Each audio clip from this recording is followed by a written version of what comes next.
Assalamualaikum warahmatullahi wabarakatuh. Innal hamdalillahi nahmaduhu wa nasta'inuhu wa nastaghfiruh wa na'udzu billahi min syururi anfusina wa min sayyiati a'malina may yahdihillahu fala mudhillalah wa may yudlilhu fala hadiyalah. Asyhadu an la ilaha illallah wahdahu la syarikalah wa asyhadu anna Muhammadan abduhu wa rasuluh la nabiyya ba'dah.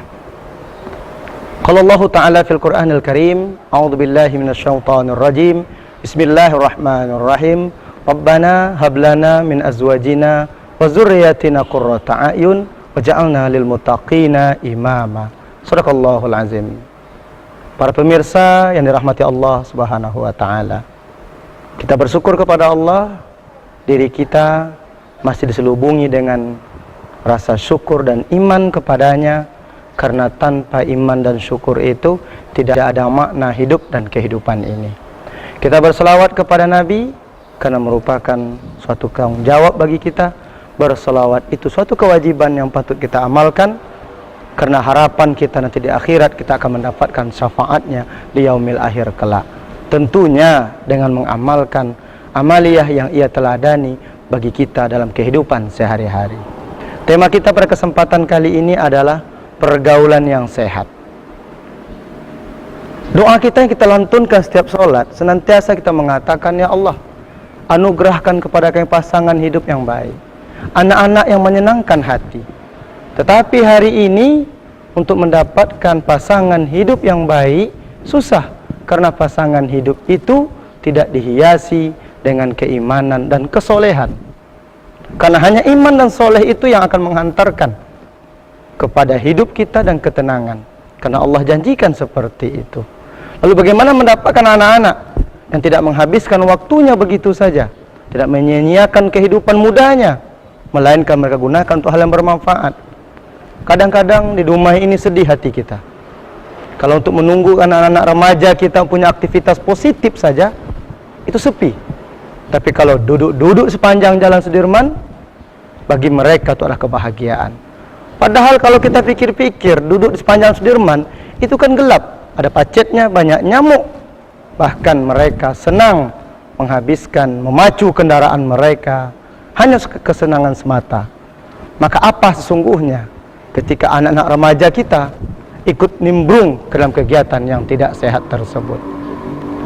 Para pemirsa yang dirahmati Allah Subhanahu wa taala, kebahagiaan bagi seorang orang tua adalah, Rasulullah menjelaskan dalam sebuah hadisnya, arba'un min sa'adatil mar'i ayyakuna zaujatuhu salihah wa auladuhu abrar wa khulatauhu salihin wa ayyakuna rizquhu fi baladi. Ada 4 kebahagiaan yang didapatkan oleh seorang suami atau seorang ayah, atau seorang pemuda atau seorang laki-laki. Di antaranya adalah memiliki pasangan hidup yang soleh ataupun solehah. Yang kedua adalah anak-anak yang menyenangkan hati. Dan yang ketiga adalah pergaulan atau teman bermain dan teman berkumpulnya adalah orang-orang yang soleh.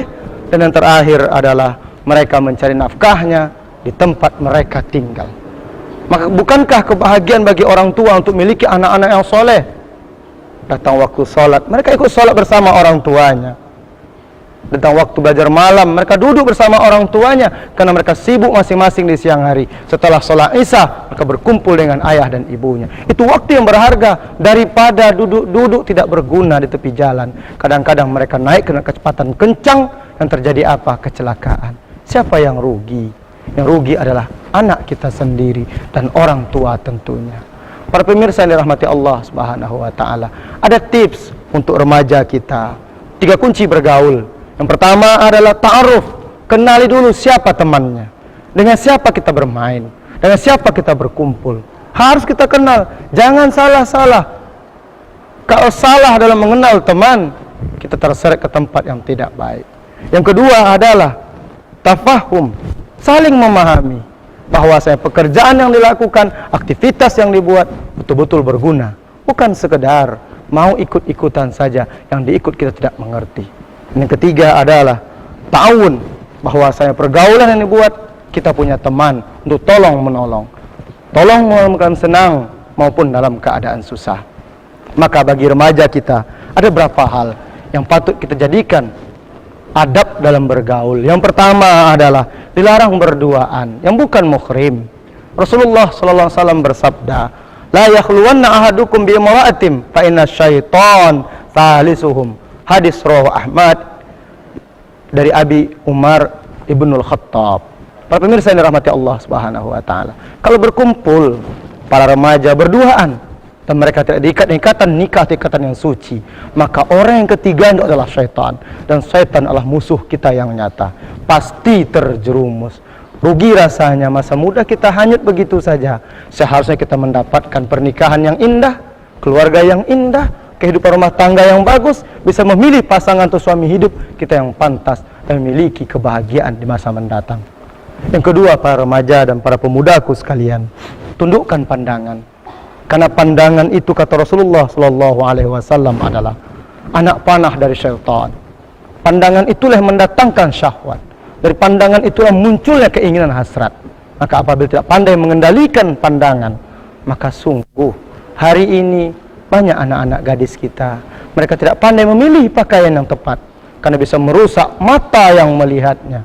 Bayangkan ia tabur dosa di mana-mana. Setiap orang melihat, maka ia simpankan pahala, maka ia taburkan dosa.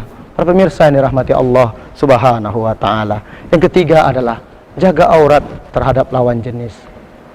Pilihlah pakaian yang menutup aurat kita, bukan membungkus.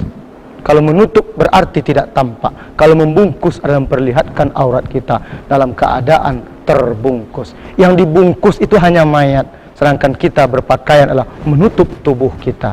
Jadi orang-orang yang hari menggunakan kainnya, bajunya, pakaiannya, kalau ia bungkus dirinya, itu adalah seperti laksana mayat yang diikat, ditelentangkan berjalan di tengah jalan. Para pemirsa yang dirahmati Allah Subhanahu wa taala, bagaimana ciri-ciri tanda-tanda anak-anak remaja yang salah gaul? Yang pertama adalah tidak peduli kepada perkataan orang tua. Kita dapat rasakan hari ini, anak kita larang, dia tidak mendengar. Kalaupun ia dengar, masuk telinga kanan, keluar telinga kiri. Maka yang pertama, kita kehilangan anak-anak kita karena tidak mendengar apa yang kita ucapkan. Betapa rugi kita sebagai orang tua, mencari nafkah siang dan malam, berpanas-panas, berhujan-hujan, bersakit-sakit, tetapi anak yang kita hidupi, mereka tidak menghormati dan menghargai diri kita. Yang kedua yang salah gaul itu adalah ada perilaku yang brutal, perilaku yang kasar, tindakan yang tidak bermoral. Maka rugi rasanya kita membesarkan anak-anak kita. Maka jauhkanlah diri kita perkara yang tidak baik, supaya anak-anak kita tidak bergaul dengan orang-orang yang brutal dan tidak melaksanakan kejahatan di luar keinginan dan kemampuan kita. Yang ketiga adalah kita jaga anak-anak kita untuk tidak ikut serta dalam menggunakan barang-barang terlarang.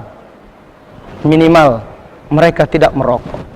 Kalaupun kita orang tua merokok, jangan kita merokok di samping anak kita, karena itu merupakan pendidikan yang paling mantap. Ayahnya merokok, tentu ia tidak malu dan tidak segan untuk merokok.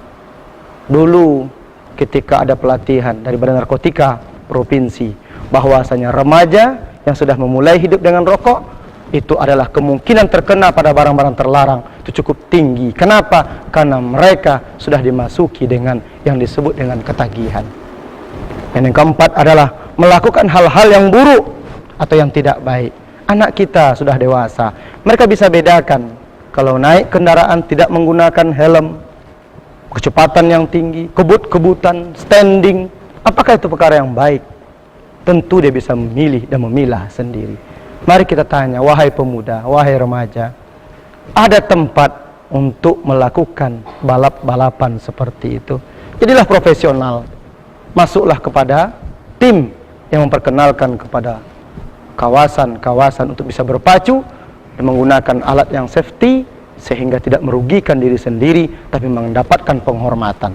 Tetapi kalau jalan umum kita dikejar-kejar polisi, kita jatuh, kita rugi, kita menabrak orang lain, itu resiko yang terburuk yang patut kita pikirkan bersama. Dan yang terakhir adalah semakin jauh dari orang tua. Maka anak-anak yang semakin jauh dari orang tua, tentu ia tidak memiliki masa depan yang cerah. Kenapa? Karena orang tua cuek, orang tua sibuk mencari nafkah, anak-anaknya tidak mengerti arah dan tujuan hidupnya.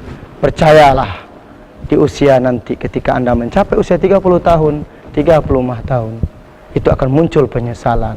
Jangan sampai penyesalan itu datang. Kita kalian melihat teman-teman sebaya dengan kita, mereka memiliki pendidikan yang bagus, jabatan yang bagus, pekerjaan yang bagus. Kita hanya duduk di sepanjang jalan menanti hari tua kita. Siapalah yang mau dengan kita? Oleh karena itu para pemuda dan para remaja, jangan salah gaul orang tua. Jaga anak-anak kita. Siapa temannya, dengan siapa ia bergaul, apa aktivitasnya, apakah berguna atau tidak. Karena kesemuanya itu tergantung dari lingkungan kita, keluarga orang tua, dan individu itu sendiri. Sungguhnya Allah tidak akan merubah nasib suatu kaum kecuali ia merubah dirinya sendiri. Fa'tabiru ya ulil absar la'allakum turhamun.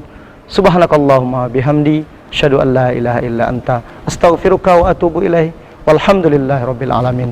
Wassalamualaikum warahmatullahi wabarakatuh.